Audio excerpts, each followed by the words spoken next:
All right, everybody, I am back. I am sorry for the delays. It's 11:20. I'm live. This is Mark Holthe, Canadian immigration lawyer. I am an ex-immigration officer and former high school teacher. I'm grateful to be back with all of you here to share another session of our EE Live Q&As here on the Express Entry Law Facebook group. We are now starting to spin these out to our YouTube channel, and I would recommend anyone who is a part of who has subscribed to our YouTube channel, the Canadian Immigration Institute, that you consider also requesting access to the Express Entry Law Facebook group. It's a private group, so it's by you have to be accepted in, and if you'd like to do that, it's a wonderful family. Looks like we've got Ralph here. Hey, Ralph, good to see you. One of my past clients. He's always popping in here. I love your videos, Ralph. I've been watching some of the ones, the live the live Facebook videos that you've been doing as well. So we'll wait a few minutes here as other people start to get on. I just sent a little notification about an hour and 15 minutes ago, and we've already had about 770 views of that. And I asked everyone to send me questions that they may have that they'd like me to cover in this session. Well, everyone, I'm blown away by the number of questions. There's not going to be any way for me to get through all of them. So I wanted to make sure that I started off by addressing first the questions that were emailed in to me by sending an email to mholthe@Stringham. And I'm actually going to move this over here because I noticed that when I show things on my screen, then this is kind of in the way. So I'm going to put this over here on my screen now so everybody can see. And then when I am sharing my screen with you, I understand my picture is going to be going up over here now that I'm watching these after I've posted them. Anyways, I want to thank you for tuning in live, and let's a couple housekeeping matters I want to go over with you. The first one is that my Express Entry complete step-by-step guide to doing it yourself is going awesome. So I am starting to get a lot of the videos updated. I'm adding new resources and links back to information. I'm building out the EE question section. So basically all of the questions that I get here within our group, I'm building those into the course as well, so it's easier for people to find. And it's really going well. I'm really excited. So I apologize for those of you who have been waiting for me to release it and who have patiently been just awaiting the date when the cart is going to open again for it. But hang in there. Those of you who are already in the course, I've been getting tons of positive feedback, so I appreciate that. So this here, the Canadian Immigration Institute and the Express Entry, the complete step-by-step guide to doing it yourself, is the sponsor of these EE Live Q&As. And as you all know, I am an immigration lawyer. I work in a law firm here in Alberta. We have offices across the province. I am the immigration lawyer for the firm, and it is my job. It's my day job. This here, including the Express Entry Law Facebook page, is more like my hobby. It's something that I do to give back to the community, to give back to just all of the wonderful people who retain me, and to actually represent them. And so it's something that it doesn't pay, and so the work that I do there actually cuts into the paying work that I have in my office. And so I am building up my team here as more and more people are retaining us, and we have lots of capacity to work for you. And I saw some people who said, Mark is really busy, he probably doesn't have time to help you. Well, the reality is, with my paying clients, they are my priority. Just like for any of you, the things that are paying your bills and helping you to support your family, that's your priority. So the Express Entry Law Facebook group it's important to me, but the paying clients get the first service, obviously, and the priority. And so in order to continue to allow me to help people, I've started doing these Express Entry live Q&As so that I can answer questions and get the largest reach. So some of you will notice, and if I flip to, I'm just going to share my screen here so that everybody can see. I'm going to enlarge this and go right to our group, our Facebook page here. You can see people ask lots of questions. So Umair here, he asked a question about police clearances. And within the Facebook group, there's awesome people like Kashif here who had previous experience going through this and was able to answer this question. That's fantastic. But the reality is, this question here by Umair is embedded within just this one post that I did, the preview video for this actual EE Live Q&A. So when people post questions within our Facebook group, only the people that ask the question and a few others who might be interested actually see it. And so a lot of times I answer the same question over and over and over again. And I'll go on here as often as I can, often late evening, I'll go home, or I'll be laying in my bed even before bed, and I'll try to answer as many questions as I can. But I'm not getting as big of a reach as I would like. In other words, it's not very efficient for me to answer every single person's question. Although I would love to, I don't have enough time to be able to answer everyone's questions within the group. And as everybody knows, if I look right now, let's see where we're at. This is the fun part. When I look at our group here, I'm just going to scroll up to the top. We have over 54,000 members of our Facebook group. And so when you're thinking about that, and the questions that you post they're not always visible to me. And so sometimes Facebook will prioritize the questions that get the most interaction. So if you ask a question and no one answers it, then I often have to scroll down a long ways, and I maybe never even see your question, obviously with 54,000 people. So the solution that I found is these EE Live Q&As right here, folks. And so I'll move that off. So the EE Live Q&A allows me to answer questions that get the most reach. In other words, we are getting probably, that view these EE Live Q&As, 5,000 or 6,000 people at a minimum that are viewing it, both within our group and through YouTube. And so the ability I have to reach so many more people, to magnify the information that I'm sharing, is so much greater when I do these videos. So please don't think I don't care about you guys if I'm not answering your questions. And because of that, I rely so heavily on good people who are providing information and providing not only answers, but links back to the government source where they got the answer.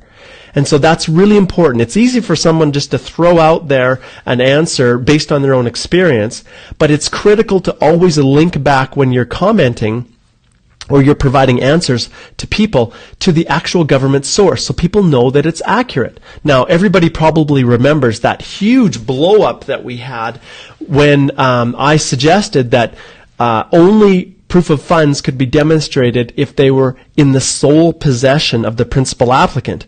Well, that was the feedback that I received from the government. Now, because of the uproar that existed, everybody was posting questions about this. They were really concerned.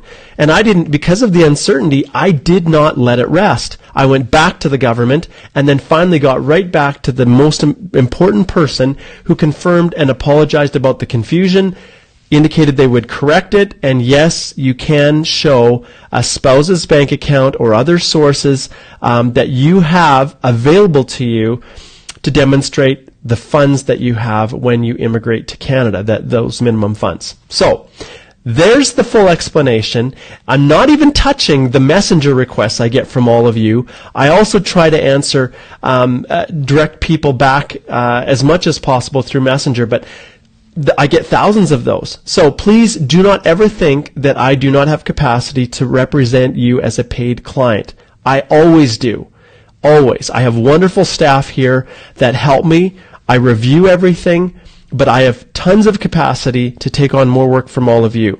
And the reality is I would rather work for all of you guys who are looking to immigrate to Canada than some of the other types of law that I do. And so if I'm so busy doing work for you guys, then I won't spend my time doing as much corporate work and things like that because I love this. I enjoy doing this much more. So don't ever think I don't have time for you to represent you. It's just I have to be very, very strategic in how I use my time when I'm helping for free with the free advice and direction I give. So there we go. I'm going to stop talking about that. Okay, all of you that are live, I'm super, super happy that you're able to attend. I'm going to go to a few questions, and these come from individuals, and I'm just going to cover this as I show you. So right here, they send me an email to my email address. They put EE Live Q&A in the section, and you can see my dirty fingernails here. I've been attending a horse clinic with my horse Joe, teaching him how to do all kinds of things, and so my fingernails are full of grime and dirt. But hey, I'm a farm kid by nature. I grew up on a farm, so I'm accustomed to having dirt in my fingernails. Anyways, okay, so here's the first question. This one's from Pavi. And Pavi says, "Hey Mark, I appreciate the efforts you're doing to enhance our knowledge and understanding about EE system. Thanks a million for that." You're very welcome, Pavi. "My question is regarding your permanent resident relative in Canada." Oh, perfect. "My brother is residing there, and I'm the primary applicant. I've read on the CSE site that I need to submit my brother's PR card that I understand, but they also mentioned that I need proof that he is my sibling and proof of his residence. I mean, he is still living there. I want to know that if I submit my brother's bank statements in Canada and his medical related bills, is that sufficient? How can I prove that he's my brother? Our birth certificates have our parents' name and place in birth in common. Is that valid proof? Or do I have to arrange some other documents? Kindly enlighten me with your expert opinion. Thanks a lot." Okay, Ravi, like I always do, here's what I'm going to do. I'm going to show you exactly where you find the information. So I'm not like some of those people out there who hoard all of the information and don't share it with you. So I'm going to show you exactly where you get that information. So if I go here, I'm going to jump to a specific web page, and all of you by now who watch these videos will see this. It is called the completeness check site, and this is where the officers go to know what immigration expects of them when they are determining if a document is acceptable or not. So these are the instructions for the visa officers. So when you're filing your application and you're wondering, what document do I need? What will work to satisfy a particular something that the government wants me to upload for my express entry application, this is where you go. Okay, and so here you can see, I'm not sure if you can, I can't blow this up any larger. I'm going to expand this page so that everybody can see easily. But this address here, I'll put it in the comment section below. But I want to show you here, so the question is about the siblings. And remember, you get extra comprehensive ranking system points if you have a sibling, a brother, a sister, or your accompanying spouse has a brother or sister that lives in Canada that is a Canadian citizen or permanent resident. So how do you prove that? That's the question that Pavi asked. So let's go down here, and you can see all of the documents are here, and then what the government expects of you. So if you go down here to other documents, this section right here that I've already expanded, proof of a relationship to a relative in Canada, and this is for the purpose of obtaining additional CRS points. Here's the answer. And I go back to this all the time. I do not trust my past experience. I don't trust the 5,000 other clients that I've represented and my experience dealing with them. This is where I go back to over and over and over, because this is immigration policy. This is not law, but this is what an officer is instructed to look for. And it can change. At any point, it can change. So you can see the purpose of this is to validate the award of points associated with a relative in Canada. And you can see it has to be an adult brother right up here, an adult brother or sister who is a Canadian citizen or permanent resident in Canada to get those points. And then we have here the document requirements. So This documentation, you can see, is required if the applicant indicates that they have, or their accompanying spouse has a family member. So you need to provide a copy of both sides of the family member's Canadian citizenship document, Canadian birth certificate, and or permanent resident card. So Pavi says that they have the permanent resident card, so that's perfect. That satisfies the one requirement. Then you have to provide evidence right here that the family member currently resides in Canada. So this is a must. So here's the examples that they've given. You can see here. A residential lease, mortgage document, utility bills, but you can see etc. So things that are like that. But here's the key. If you can satisfy this with your document, then it's good enough. The document must show their address in Canada and should be recent. So within 6 months prior to submission. So it should show obviously their name and their address in Canada, and that's where obviously you're going to have a residential lease, a mortgage document, a utility bill. Okay, so that satisfies that requirement. And I know that Pavi had asked here in his question, let's see here, that if I submit my brother's bank statements in Canada and his medical related bills, is that sufficient? Well, it needs to show their address in Canada. So usually a bank statement will show an address, and it should be within 6 months prior to submission. But I can tell you that a residential lease, mortgage documents, utility bills, it's more likely that those would be even a stronger piece of evidence because you're usually living in Canada if you have those. Now, not necessarily, and I'm not saying that a bank statement wouldn't work, but the key is that it must show their address in Canada and it must be recent.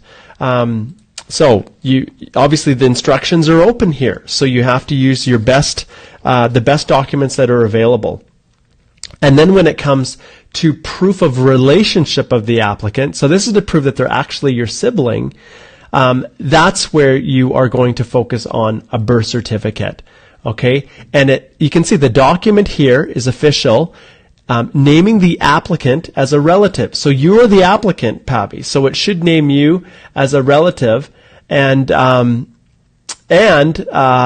it says here a copy of the inside back cover of the relative's passport showing the relative's parents' marriage certificate, legal adoption documents, and any other documents that prove or describe their relationship. So there's a whole bunch of different things that you can provide, but birth certificates showing that you have the same parents, so a birth certificate for you, a birth certificate for your sibling in Canada, that are long-form birth certificates that name your parents specifically. That's exactly what you need to do. Okay, so here's the source, you guys. And as you can see, when it comes to express entry, my position is always that I try to meet these expectations or these instructions from IRCC explicitly. I try to answer each question with 100% degree of accuracy. I try to provide documents in the exact way that the government asks for, and if for whatever reason I can't, then I do the very, very best that I can to answer in a way or to provide a document that satisfies every single element of what the government asks for. Okay, great question, Pavi. All right, the next question is a little bit different, but because it was sent via email, I'm going to answer it, okay? So, VJ says the following. This is VJ. I'm a frequent listener to your Q&A sessions on YouTube. Great, thanks for listening in. You are doing an amazing job answering all of our questions on express entry. I'm in a peculiar situation and need your help in filling out correct information. I did my master's in the U.S., worked for a few years on a work visa before coming back to his home country of India, he says. I need to get a police clearance from the FBI. Yes, so if you've lived for more than 6 months in any country outside of Canada, you need to provide a police clearance. And so what happened was, and I'm going to summarize this because it's a longer email, VJ went to the FBI link that was on the CIC site, and for all of you, I'm going to show you, if you're wondering, where are the instructions for police clearances. I'm going to expand this. There's a number of things you can do. For me, it's pretty easy. I can just Google EECIC police clearance, and let's see what comes up here. How to get a police certificate. So you can go here, and you can go to the country, how to get one, use our online tool. So how to get a police certificate, and if it's the U.S., then I'll go to U here. I will find the United States of America, and here's the instructions. So if you're a citizen and you live in the U.S., if you're a citizen and you live outside, that doesn't apply to VJ. So his case, if you live in the U.S., he actually doesn't even live in the U.S. He's gone home. So if you live outside of the United States, here's the instructions. So he went and he pulled up this application form, and let's see if we can get it to show here. You can now download the form. All right. Okay, so this is where he was at. And essentially his question was he wasn't sure the reason for request, what to put in there. And the answer is pretty simple. Live, work, or travel in a foreign country. Let's see if I can blow this up. I can. Okay, so this is the actual form for the FBI. And obviously I do a lot of these for American citizens, so we understand these forms. I don't understand as well the process in Asia with police clearances locally there. So I rely heavily on you guys who have had that experience to help a lot of the members within our group. But you can see at the bottom it says the reason for request, and this is the question that VJ had asked. Which one of these do I check off? And the answer is the reason for the request is to live, work, or travel in a foreign country. And that's really what it is for the purposes of Canada. All right. So there we go. See? So the most important thing for me when you're answering questions is to actually provide the source documents so that you can prove to people that the information you're providing is credible. It's believable. I also wanted to mention something. I am receiving a lot of feedback from people who say that just by listening to these videos, these EE Live Q&A Facebook videos, they're able to learn and help with their understanding of English. So I'm really grateful that, indirectly I'm providing some assistance to people who are trying to improve their English listening skills. I've thought a lot about this, you guys, and I see a lot of people who are posting all these resources for help with IELTS. I think I need to start addressing this. And like I said before, my intention is to actually write the IELTS myself so that I can experience what you guys are going through. And I know that this is the single most important factor that will provide you with the highest amount of comprehensive ranking system points to get drawn. If you don't have high English, reading, writing, speaking, listening, you're just not going to qualify. So I've been looking at dates, and this summer I'm really busy with my family, trying to spend as much time enjoying this warm weather. And as all of you know, Canada can get pretty cold in the winter, and that's when I put my head down like this, and I work and work and work. But in the summer, we play. We try to do as much as we can with our kids to enjoy the beautiful weather. And in fact, this week coming up, we're going back down to Montana. I'm planning a little float trip with my son on these inflatable kayaks, and we're going to fly fish and catch cutthroat trout, and we're going to spend some time with my wife's family. I call them my outlaws. All of the extended family on my wife's side, we all get together and spend time down in Montana, and that is going to happen this week. But my wife is leaving today with the kids. I have to finish work because after I get done this video, I've got a whole bunch more client work I need to finish before I can leave for a little bit. But that's why I'm a little bit sketchy here in the summer. I'm trying to take advantage of this time before the kids go back to school in really about 3 weeks. Okay, it is now time to answer your questions.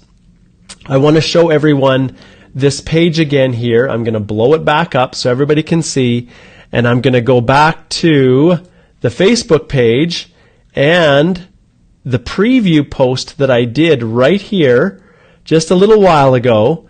I'm going to see if I can enlarge this. Oh, I can. Good. Okay, so I used Umair's question here as an example, but I want to show you something. Look at this, okay, folks? There's another post I did, but I want you to look at this. The comments within this most recent post here, I'm going to refresh this just so that I can show you. And it looks like if I scroll up here, wow, I've got 7 other people that want to join, so I will invite them along right now. Approve all, just in case they want to jump in and watch this EE live. And then I go back to the discussion. I want to show you. I asked you guys to post, and here's the live one right here that's going right now. But I'm going to scroll down to the video that I did inviting all of you to attend. And in that, I'm going to change this to most recent comments. I asked you 45 more comments. So there were 45 comments here. So I asked these people to post their questions first. So I'm going to get to these first. All right. So Vishnu says, hi Mark, I worked as a software engineer for about 22 months. Then I quit my job to pursue my master's. Upon its completion, I've been working again as a software professional. My total work experience has now become 36 months, including the first job. While calculating work experience for EE, can I select 3 or more years, or the work experience should be continuous without any break? Okay, so when you are claiming work experience for the purposes of the Federal Skilled Worker Program eligibility, it needs to be continuous. It also needs to be, and if it's software engineer work that you're doing, software engineer here, again is a software professional, Vishnu asked, it needs to be continuous in order for the eligibility purposes of the Federal Skilled Worker Program.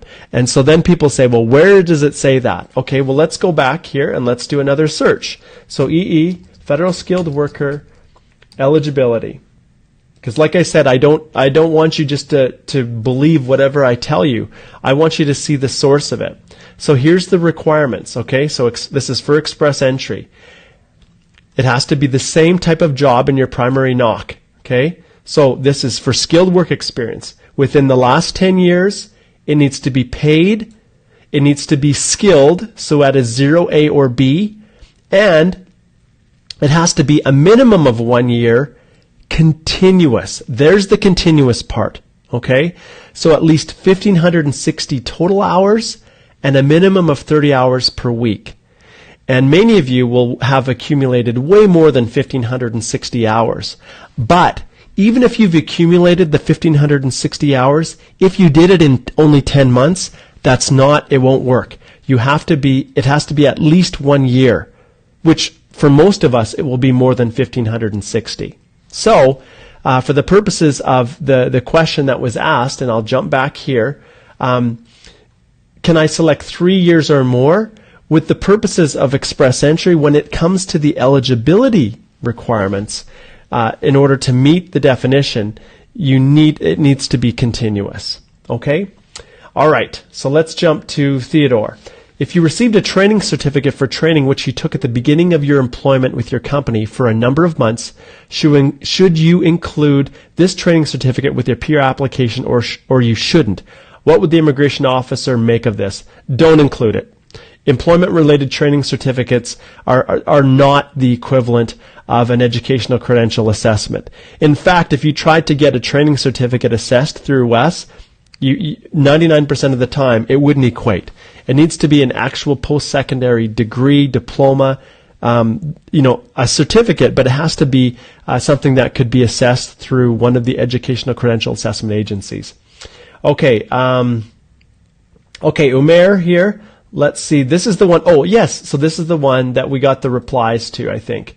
Okay, so we'll pass through Umair. So I appreciate those responses about police clearances. Okay. Hello, Mark. Thanks for your generous help. And this is Abdul, toward thousands of people. My question is, can I get points for both the jobs, one part-time, I think is what he intended here, and one full-time that I'm doing concurrently? FYI, my part-time job has more than 1.5 years of experience and full-time has 1 year of experience. Both started in 2016. Okay, you guys are making things quite complicated. That's why the questions are being asked. This takes us back to the second part of the question. Okay, so remember the job, and it wasn't specifically addressed here by Abdul in terms of the type of job that he was working in, but full-time job is at least 30 hours of work per week. you can also get the points if it's an equal amount in part-time. So 15 hours a week for 24 months. Full-time at more than one job. So if you have more than one job that you work at that accumulate the 30 hours over the 12-month period, then that works. So when it comes to counting work experience, and this one, I'm really glad, and this is really important, okay? I'm glad that you guys asked this question, especially Abdul.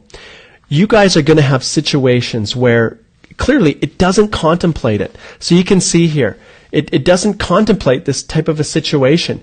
Can you somehow claim more points for working two jobs that equate to more than full time? Essentially, what is being asked here by Abdul is, can I double it up? If I'm working two jobs at the same time, can I count that as being 2 years of work experience if I accumulated it in one? In other words, it's in a way, it's kind of like the same question of, if I work more than 1,560 hours in a year, let's say it takes me only 6 months. Well, let's say I work 60 hours a week and I accumulated double this, over 3,000 hours in 1 year. Can I claim that as 2 years? Well, Abdul, your specific question is not one that I have personally dealt with, and it's not one that I've asked IRCC about. But I can tell you, through a process of deduction, if they do not, and I know that they don't accept people accumulating the 1,560 hours sooner than 1 year, if that is the case, then my position is that you probably can't include two jobs that you're working at the same time to double up your work experience. That's my belief. But because I don't know about other people out there, but I do not have every single answer there is for express entry.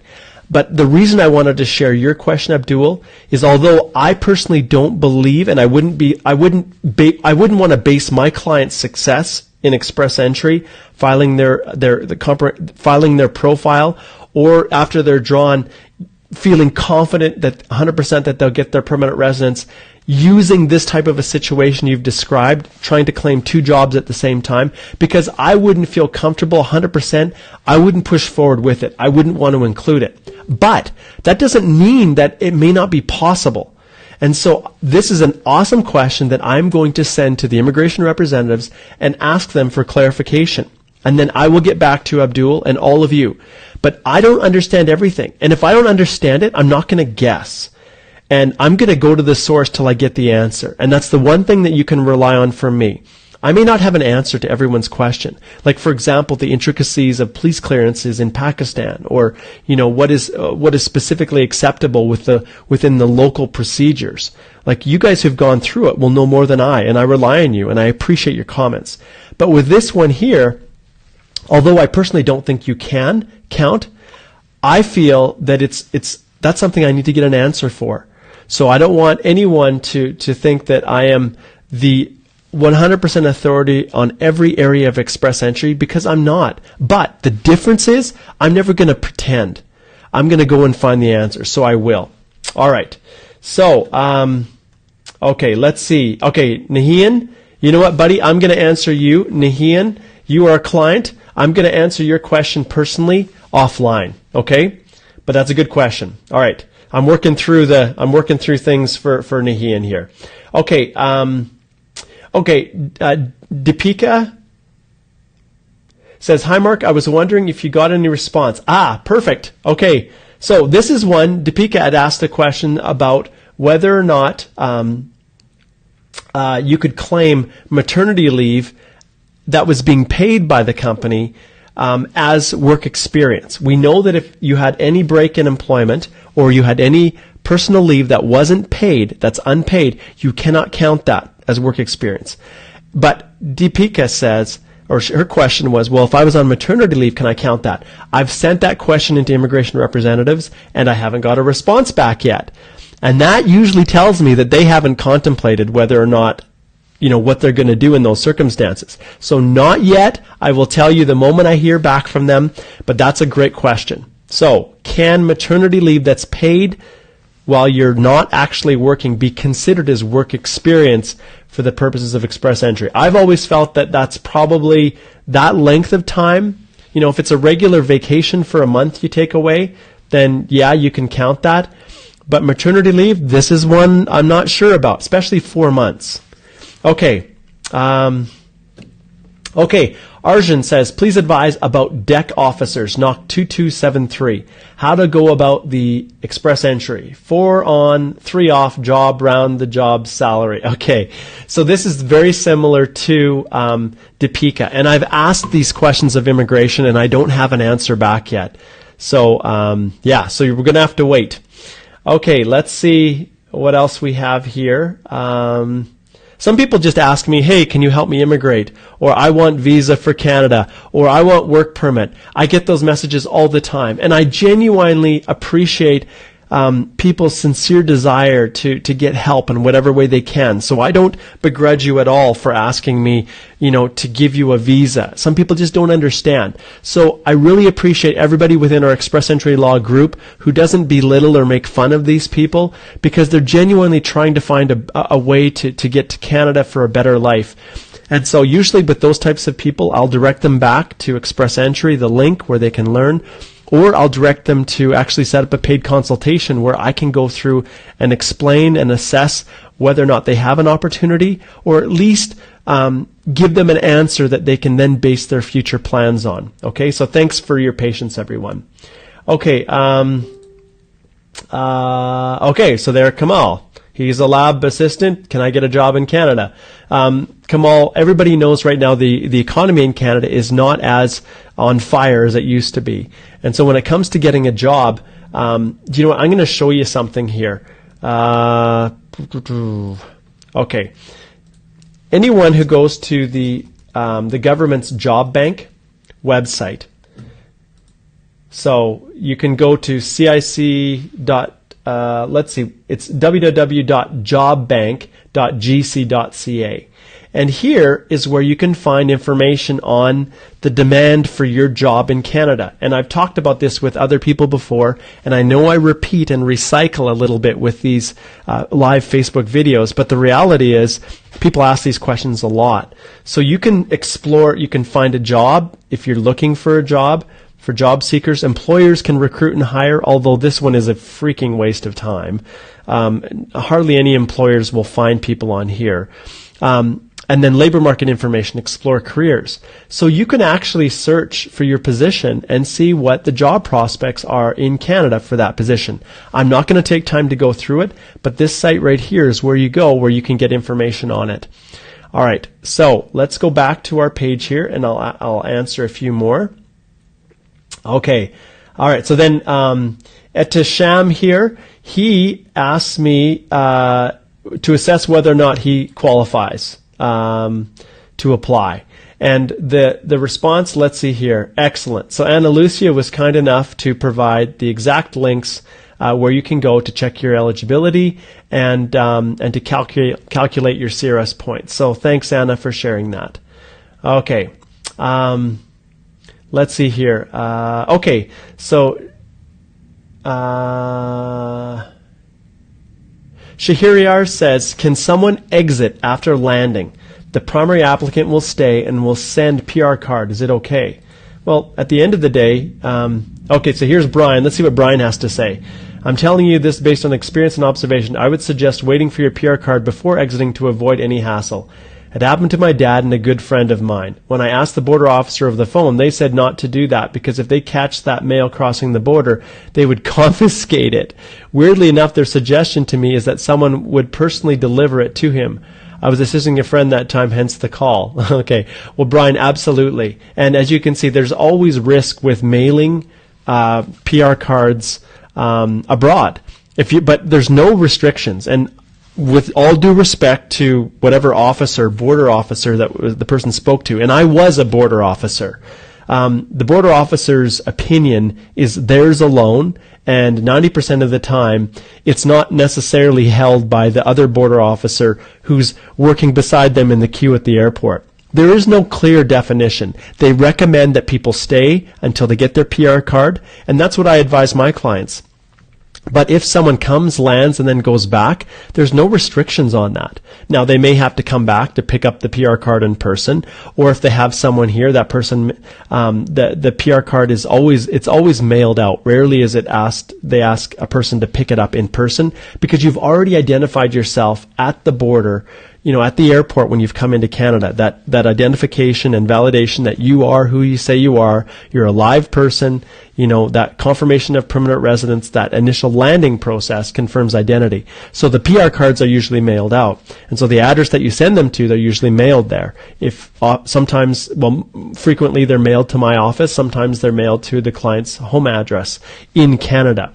So, but yeah, there's always risk, but you know what? You have to base it upon your own personal circumstances. All right? Okay, let's see what else we have here.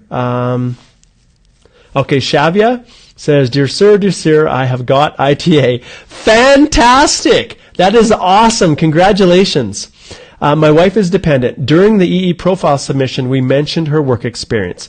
Now, since her employer is not providing work experience, so then can we remove work experience from work history and only mention in the personal history along with a letter of explanation, as we have got no points for that? Okay, so this is a great question. There's going to be lots of circumstances where you included things in your profile and then circumstances change after the time in which you receive your invitation to apply. Well, it all comes down to whether or not including or not including that information is going to result in either fewer points for the federal skilled worker eligibility criteria. And remember, you first have to show that you meet the minimum 67-point threshold for the federal skilled worker program if you're outside of Canada, or the minimum eligibility requirements for the Canadian Experience class if you're in Canada, or through the Federal Skilled Trade Program. You have to show that you meet those. And you have to continue to meet those after you get your invitation to apply, and at the stage in which you submit your electronic application for permanent residence, and it's assessed for completeness. So as long as the points that if your wife did not get any points for towards the eligibility assessment, and you have to be careful for that. It's not just comprehensive ranking system points, which some people obviously focus on. Your spouse didn't get any points for foreign work experience, so that's fine. So it's not an issue with your comprehensive ranking system points. But you need to make sure that there was nothing associated with eligibility in any way, which probably it isn't, with the program that you've been given your ITA under. So, so it just depends on whether or not it's going to result in your comprehensive ranking system points lowering below the point total where invitations to apply. So if it was lower than the round of invitations, that's that pass mark. If no longer including the information that has changed results in you dropping below, then you have to decline the invitation and then redo your profile, or at least put your profile back into the queue.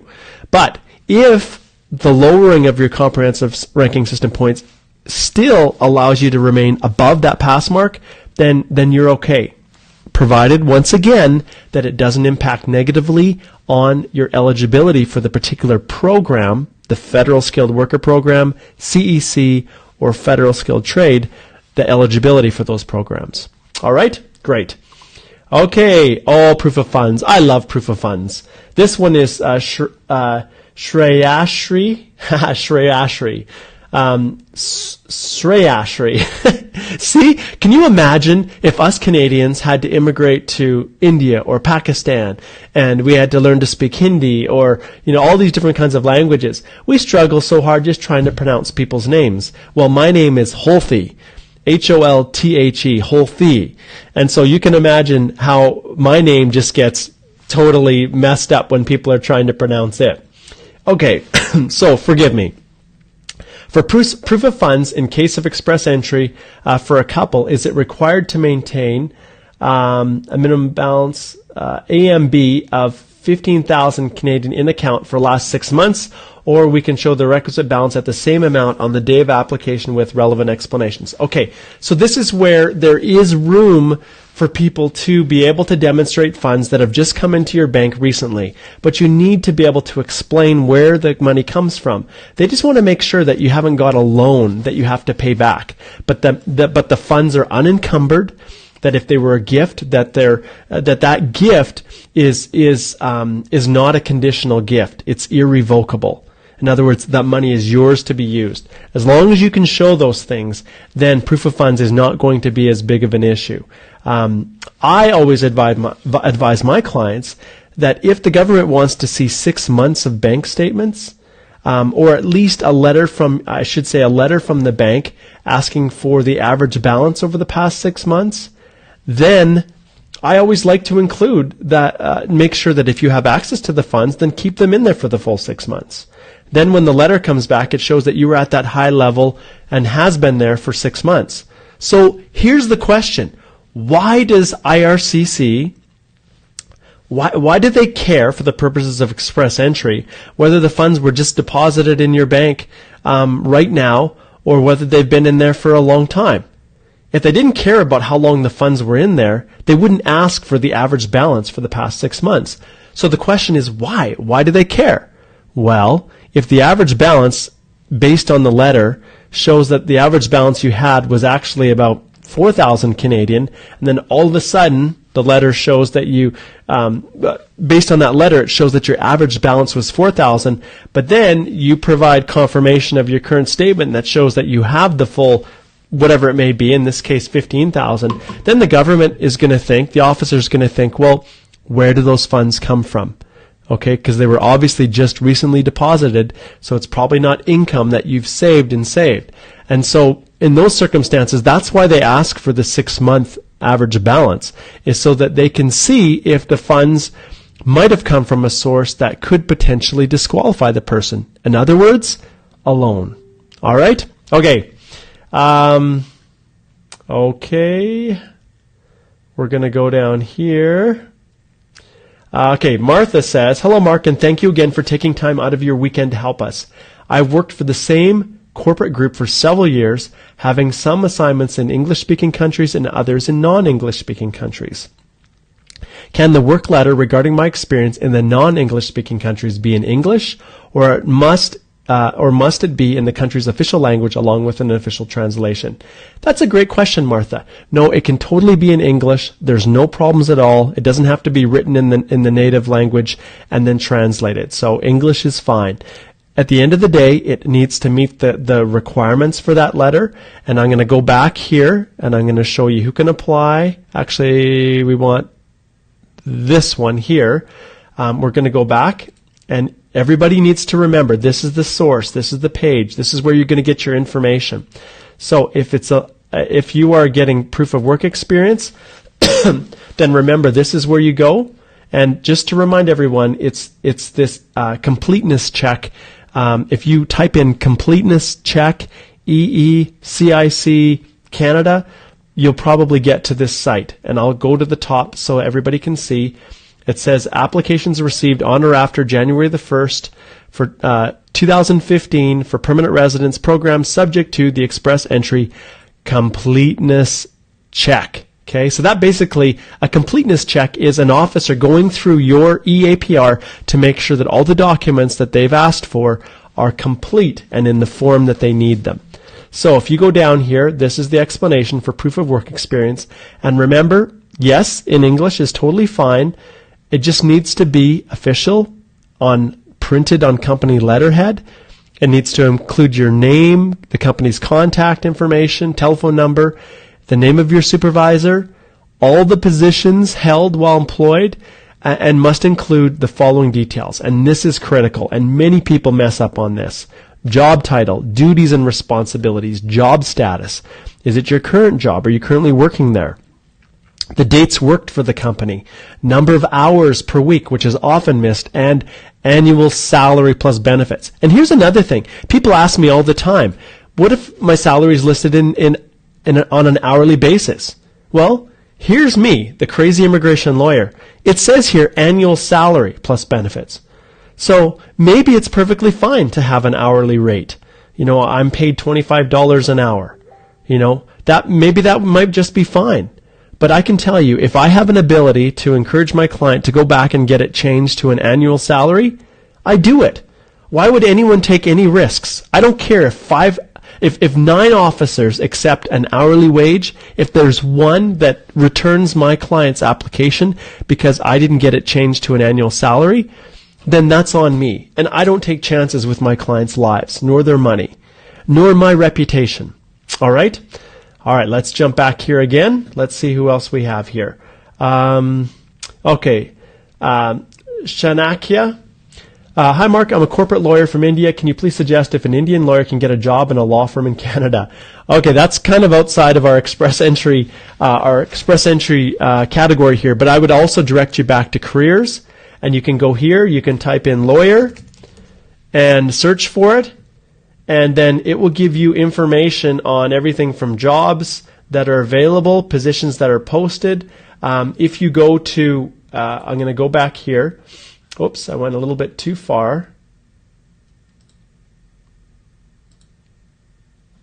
Okay, if you go here, you can go to searching by Outlook. This will tell you whether or not your job is, what the occupation looks like. But this site will give you all the information you need on what you need to practice as a lawyer in Canada. And I won't take the time to go through that whole process, but that's a great place for you to go to look. Okay, please assist with 2 knocks appropriate for my work experience. Both knock acceptable, though. How to decide which one to choose? I get this one all the time, folks. The reality is, it is not easy, right? And people actually, Buka, it's not something that I can help you with here. Obviously, I would need a whole bunch more information. But the reality is, Buka, people pay me to help them narrow down the specific occupation. So I would encourage you to book a consultation with me. We can sit down, we can go through the duties, we can talk about it. But I recognize that not everybody can afford my legal fees, which for a 30-minute consult, which I can usually address this, and this is complicated because if you get it wrong and an officer feels that the knot code you've selected you're not qualified for, it unravels everything. Your application's returned, and then you're back at square one. So people pay me for a 30-minute consult. I charge $200 Canadian plus 5% GST, goods and services tax. Alberta's actually better than a lot of the other provinces because I only need to charge 5% versus 11 or 14 or whatever it may be.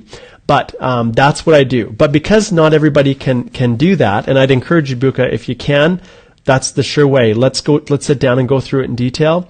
But I actually created, I'm going to type in here, the secret to finding your correct knock.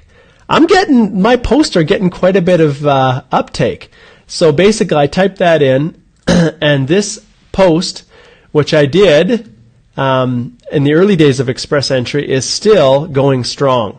And so I actually updated it here just recently. But this post right here, the secret to finding your correct knock, will walk you through the process and help you if you need a little bit more direction how to decide whether or not your position is the right one and to choose. Okay, so 2 options for you. That's a free resource that I've created for people. All right, let's see here. How many do we have? Well, I guess I had like 43 or something. Okay, so I want to answer all these ones, and then, okay, wow, there's still a lot. Okay, Gravir, Red Seal. You're going to have to search that, Gurveal. Sir, I'm a welder from India. I want to go for Red Seal examination to be licensed. Could you guide me how I go for Red Seal? Okay, Gurveer, it depends on the province, and you're going to have to just search for each of the provinces to find the particular location where you where you want to practice. Each province then participates in the Red Seal program, or at least most of them do, and a Red Seal allows you to work across Canada. So the regulation of trades is a provincial matter, but the Red Seal process was created to allow someone who has that Red Seal authority, that trade certification, to be able to work across all provinces. And so I recommend that you Google it, the Alberta Apprenticeship and Industry Training. AAIT is the source for Alberta, and you can get all the information that you need there. BC, Ontario, they all have their trade certification organizations. Okay? All right. Okay, Theodore says, can you provide the information to set up a consultation with you or the other immigration lawyer you mentioned in your office, please? Okay, so Billy is awesome. She's not an immigration lawyer. She's an immigration consultant, but she was an ex-immigration officer, and as far as I'm concerned, she is better than any immigration lawyer that I know or could hire. She's awesome. And so, also, in your last video, you spoke about giving a flat rate discounted fee for persons who receive the ITA, and you could assist with preparing and assessing the PR application. Absolutely. Can you state the fee again, please, and talk a little about that service? Okay, Theodore, usually when I'm doing this, I base it on the circumstances of the individual. I assess people's applications, and then the flat fees that I quote are based on the complexity of that person's actual application. And when it comes to flat fees, like I said, I generally charge 5,000 Canadian to do the whole process. Profile, express entry, the EAPR portion, and full representation. When I'm assisting people in reviewing their applications, then it's usually about half of that. So it's usually about $1,500 for doing the profile. And the reason the profile is more expensive is because I don't support people unless I know that they've got all of their documents before they even submit their EAP, their profile. At least when I assess their comprehensive ranking system points, if I can see that they're in the range where they could be drawn, then I don't want them to submit their profile unless they have their documents. Because what if their documents come back like a reference letter and it doesn't say what they want it to say? Let's say that record of employment says that they didn't have some of the duties that they thought they had. Well, it can mess up the whole process. So basically, because of that, I always want the documents up front. But I usually charge $1,500 to go through, and I share screens with everybody so that when we walk through it together, $1,500 for that process, and then usually about $1,000. That is an average fee. It's different for a review. So flat fee for full representation, I know what it's going to take. But for reviews, some people do a better job of completing their applications than others, and so it depends. But on average, it's about $2,500, $1,500 for the first part, $1,000 for the EAPR. And I'll tell you guys something: that service, like the support, the review that we do, in the vast majority of cases, that service is equal to the flat fee that other representatives are quoting, because 99% of the time they have you do most of the work anyways, and then they're just reviewing it, and even the review is pretty sketchy. So it's hard because it's not comparing apples to oranges essentially with the service that we offer, because when we represent people and they pay our legal fees, we do it, we represent them. Okay, so okay, and then let's see here what we have. Let's see, we'll put a reply. This is where you can book a consult. So it's this link here. And I'm going to copy it. And I'm going to put it right in here for everybody that is following that particular post. Excuse me. So stringham.ca/immigration- or -mark-Holthe. And that's where you can go to book the right here. Fill it in, schedule a consultation, and you can see the fees are listed here. $200 per 30-minute consult, $100 per 30-minute. So Billy Young is the other is the immigration consultant in the office, and you can book an appointment with either of us. All right? Okay. Let's see here. Okay. Deck officers. Okay, so we've already talked about that in terms of work contractually 4 months, 3 off. I've actually asked that question as well, Erica. Wasim, if CRS is between 390 to 400, then would you advise to apply for immigration? I actually would, Wasim. We don't know what's going to happen. So, but in that range, it's close. Anything could happen. Let's say at the end of the year they decide, oh, we could really pull in a whole bunch more people, and so we'll drop it down. So if you're in that kind of a range, I would always put your profile in. I would. Okay, Theodore. Okay, Theodore, I'm going to jump to someone else. I've answered a couple questions from you. Dear sir, my employer applied for job letter before 2 months in Saskatchewan, and yet it is not sent to me. Wherever could tell me why it happened. How? Okay, Vishal, I think this job letter, I'm not quite sure what you mean by that.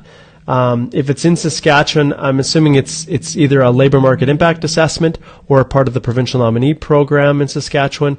I'm not quite sure, so I'm going to have to defer that one.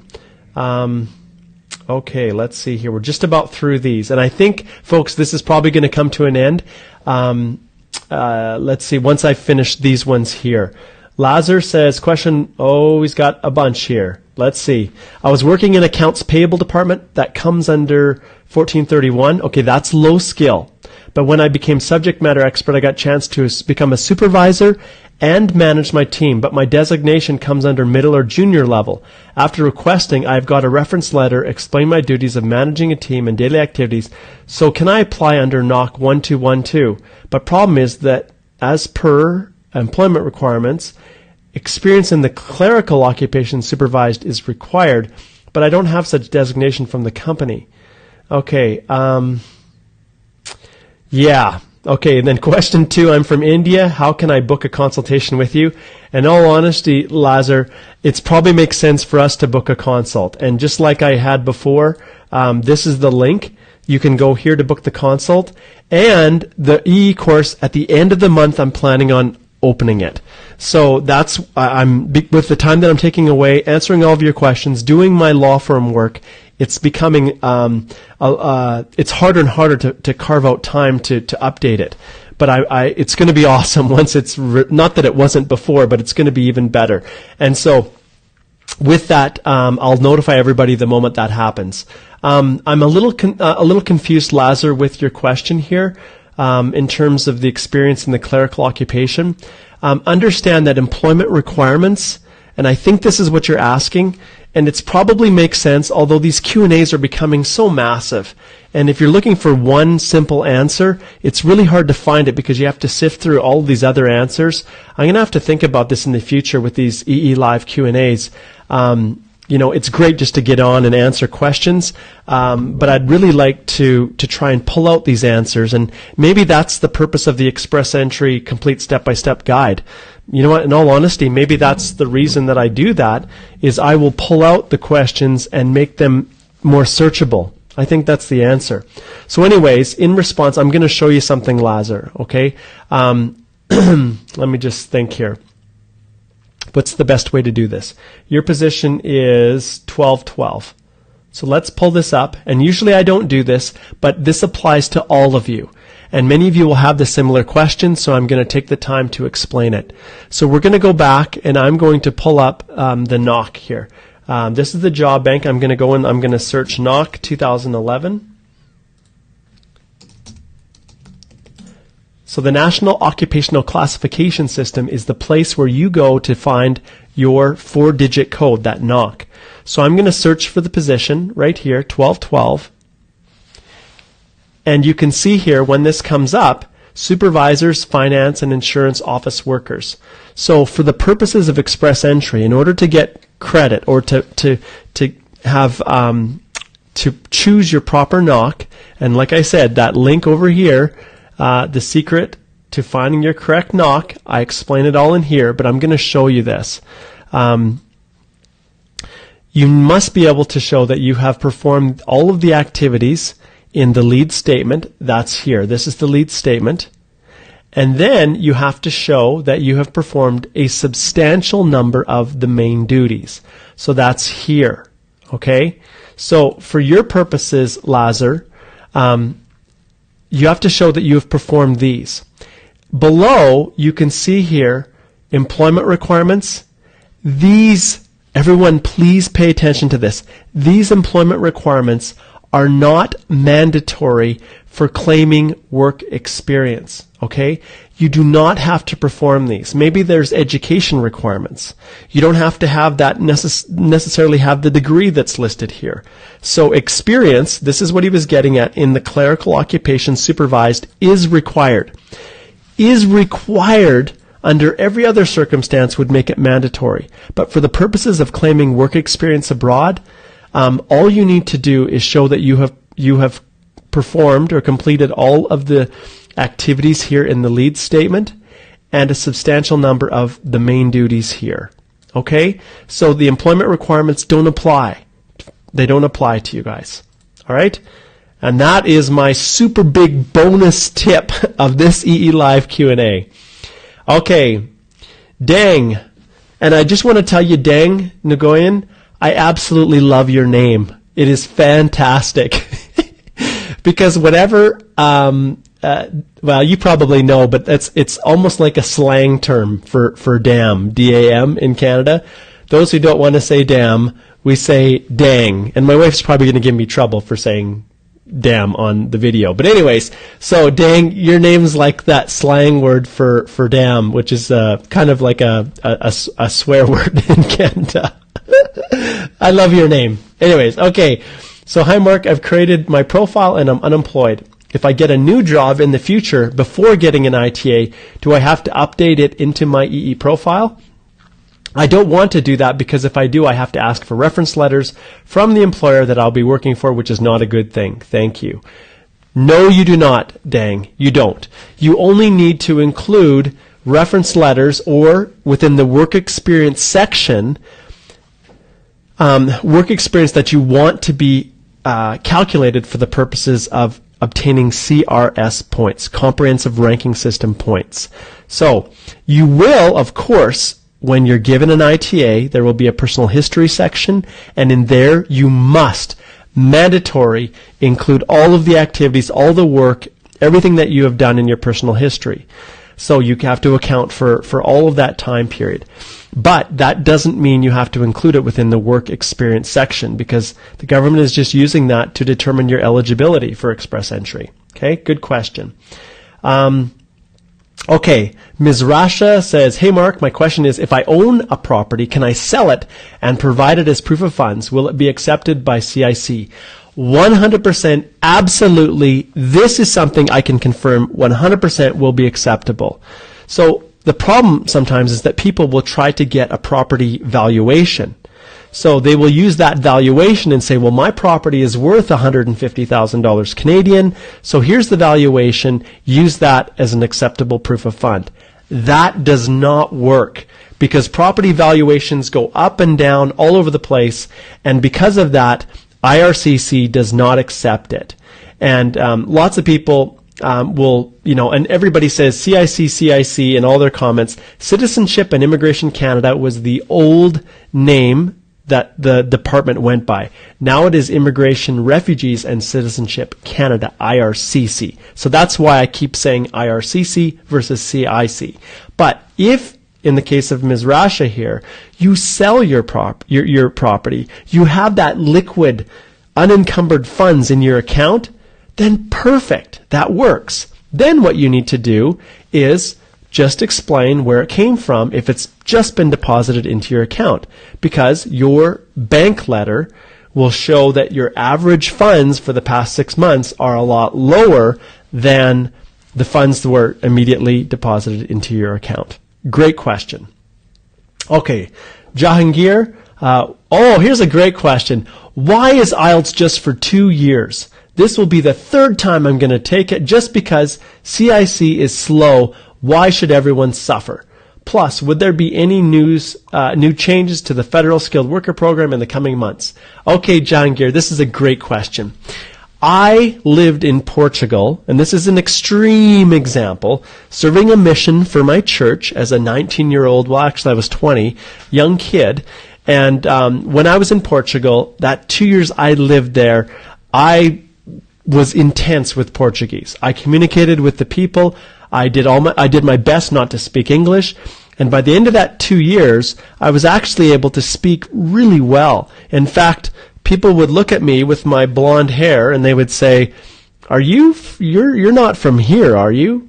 And because obviously I didn't look Portuguese, but my pronunciation was and my accent was very good because I worked really hard on it. Now that was in 1992 to 1994, and I can tell you now, I don't know if there's anyone who knows who is from Brazil or Portugal, but if I was to speak now, clearly my level of English has dropped. And in fact, even 2 years after I got home, it had dropped. So the reason that there's an expiry on the IELTS results is because people's language abilities can decrease if they don't use them. And so the government arbitrarily, and it may be unfair, Jahangir, it may be unfair, but they have arbitrarily chosen 2 years as the expiry date because people's language abilities decrease. And so they want to know your language ability that is the current language ability. And so it's unfair, but that's the reality.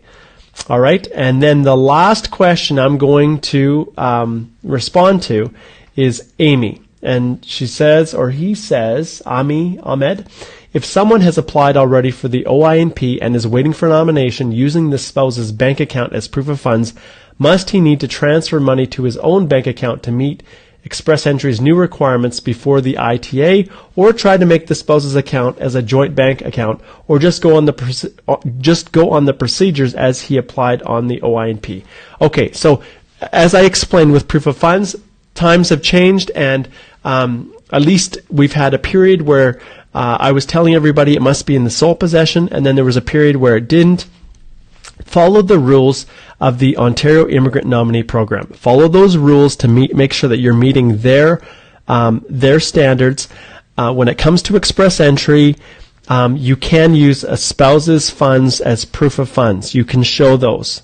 You just need to explain, so it's possible. All right. Everyone, I want to thank you so much.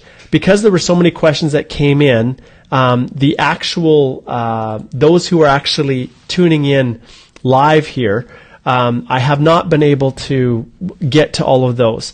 We've been going here an hour and 11 minutes. It's 12:30. I have to be about it's about a 40-minute drive out to Fort Macleod, which is a small little town outside of Lethbridge. I've got to get on my bike, and I've got to pedal home as fast as I can, and get my stuff on and head out there to make it to a horse clinic that I have with my horse Joe. I'm not sure if I have any pictures of Joe with me right now. Let's see. Oh yeah, here we go. Okay, so there we go. So me and Joe here.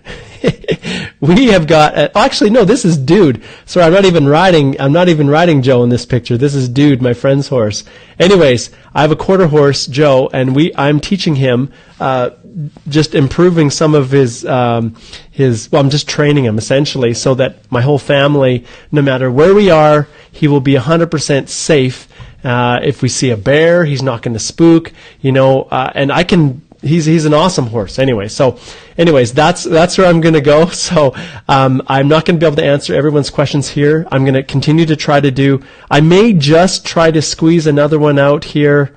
Well, let's see. I probably can't. I'll try to answer the people's questions that have been posted. I'll try to respond to those comments while I'm on my vacation. If I can squeeze out a time to do it, I may just do one off of my iPhone. It won't be as fancy as this.